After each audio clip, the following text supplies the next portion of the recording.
Allez, je vous avais prédit, promis un coming out spirituel, donc on y va, on y va, on y va. Si toutefois vous me suivez en direct, vous me le dites. Donc je vais tenter de faire assez court, d'être assez succincte, et je vais partir sur aujourd'hui, demain, jeudi, vendredi. Vous pourrez regarder en replay. Donc marquez-moi replay si vous regardez en replay. Et je vais vous expliquer sur quelle base j'ai construit ma spiritualité et comment je m'en sers pour accompagner les personnes que j'accompagne. Alors, on va aborder aujourd'hui la première croyance importante qui m'a façonnée au cours de mon parcours d'éveil ou de réveil qui a eu lieu il n'y a pas très très longtemps en fait. Enfin, c'est une succession d'étapes, mais qui amène après à ce que j'appelle la nuit noire de l'âme, où là, ben, on plonge, on n'a plus le choix, on y va.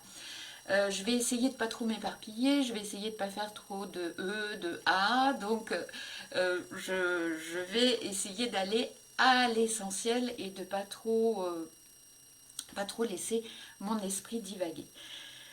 Aujourd'hui, donc j'ai été thérapeute pendant 15 ans en cabinet et j'étouffais ma spiritualité parce que j'habitais une petite ville, j'habite toujours, non, enfin je me suis un peu éloignée de la ville, mais j'habitais une petite ville de 20 000 habitants et je voulais surtout pas être stigmatisée parce que je sentais qu'il y avait des choses à l'intérieur de moi qui fonctionnaient bizarrement et je voulais surtout pas être stigmatisée comme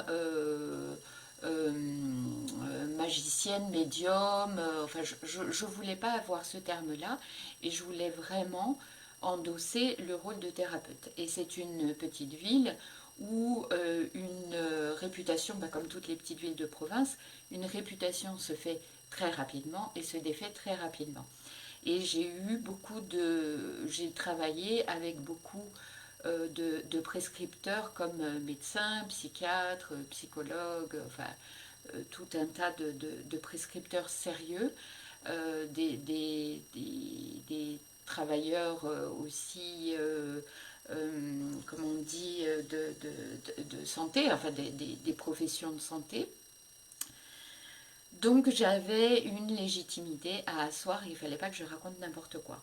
Sauf que à l'intérieur de moi, il y avait des choses j'avais des informations que je ne savais pas du tout d'où venaient ces informations, je ne savais pas trop quoi en faire. Mais comme j'ai j'ai très peu de filtres par rapport à la parole, bah, c'était très difficile pour moi de contenir ces informations et ça me mettait dans une tension dans ma façon d'exercer qui était compliquée.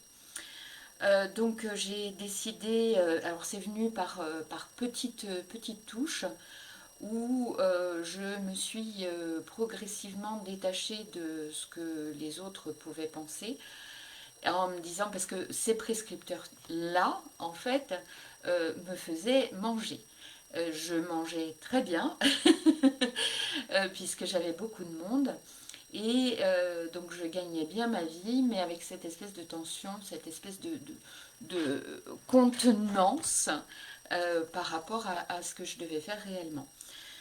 Et puis je me suis formée aux constellations familiales et à force de rentrer dans un monde et d'être habituée, parce que je travaillais tous les jours, 5 jours, lundi, mardi, mercredi, jeudi, vendredi, oui, 5 jours sur 7, parfois 6 jours sur 7, avec un cabinet qui tournait toute la journée.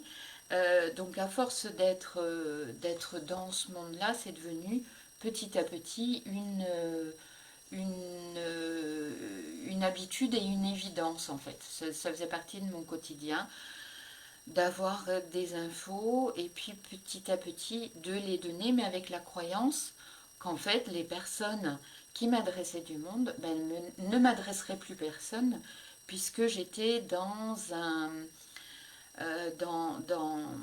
quelque chose qu'on ne peut pas nommer et que je n'arrivais pas à nommer. Je ne voulais pas être classifiée comme médium.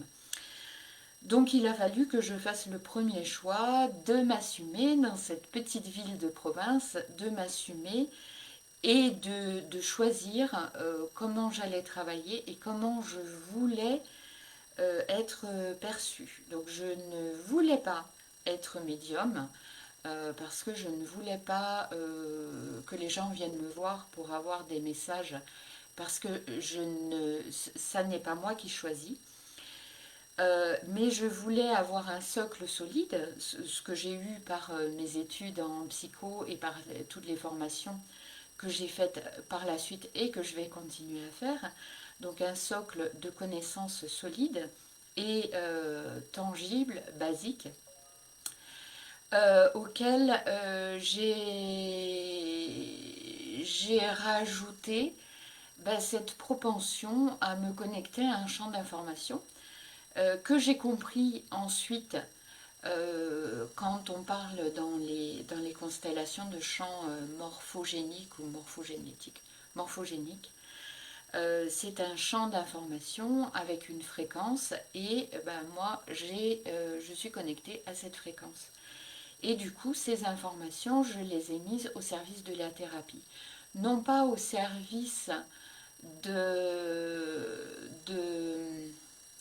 comment dire, d'informations sur l'avenir de la personne pour la rassurer, mais vraiment au service de la thérapie pour soigner l'arbre, les traumatismes qui ont été transmis. Donc ça a été une première chose qui s'est ouverte au moment où j'ai exercé les constellations familiales. Et je me suis aperçue que tout le monde, s'il y a quelqu'un qui facilite l'ouverture de ce champ, tout le monde peut accéder à ce champ-là. Donc je vous expliquerai si vous en avez envie, mettez-moi en commentaire si vous voulez en savoir plus sur les constellations familiales ou la façon dont je les anime.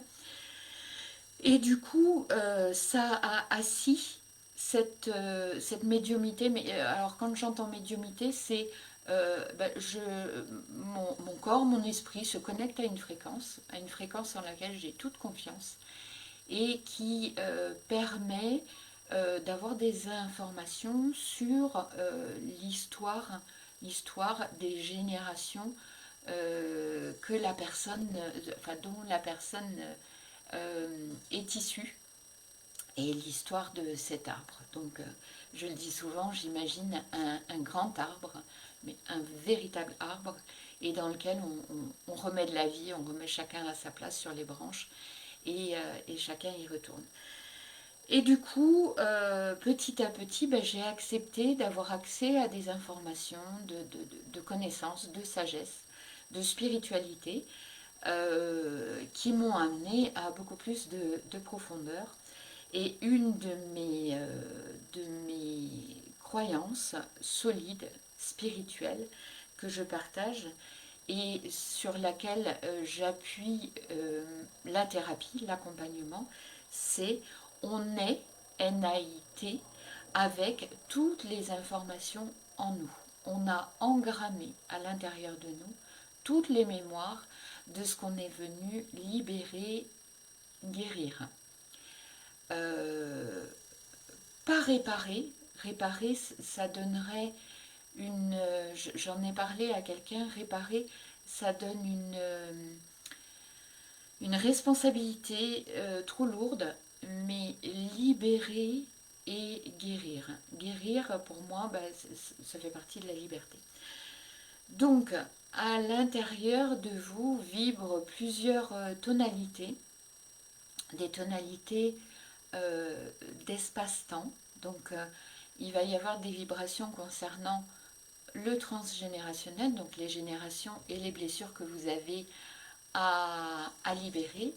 Ensuite, on va accéder à la tonalité de vos propres conditionnements, enfin des conditionnements qu'on vous a apportés, mais qu'est-ce que vous en avez fait, comment vous vous les êtes appropriés, qu'est-ce que vous en avez fait et qu'est-ce que ça gêne chez vous ou pas. Et ensuite, on a la tonalité qui s'ouvre sur nos potentiels et ce qu'on est venu faire. Et en fait, c'est avec ces trois axes-là que je travaille pour accompagner l'humain dans ce qu'il a à vivre. Donc ça s'appuie, mon accompagnement s'appuie sur cette croyance spirituelle qu'on retrouve dans l'ésotérisme aussi, qu'on retrouve par exemple, alors je suis férue de, du tarot, du tarot, des oracles, mais le tarot de Marseille renferme énormément de symboles et c'est pas un lapin de 6 semaines le tarot de Marseille. Il remonte, je retrouverai, je crois que c'est 13e siècle.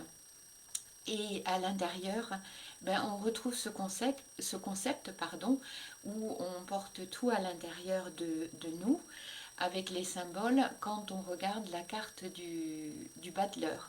Le battleur, c'est ce qu'on est, tous les outils, et on va partir en chemin, on va cheminer pour les mettre au service, pour les faire exhaler et les mettre au service des autres. Voilà, j'espère que je n'ai pas été trop longue, j'espère que j'ai été concise et rassemblée. Je relirai, enfin je réécouterai ce post. Et n'hésitez pas si vous avez des questions, si vous avez envie que j'approfondisse un peu plus par rapport aux techniques que j'emploie, si vous avez envie d'avoir plus d'informations. Mais là, on parle de la première croyance et demain, j'irai sur c'est quoi une fréquence. Je vous souhaite une belle journée et je vous embrasse.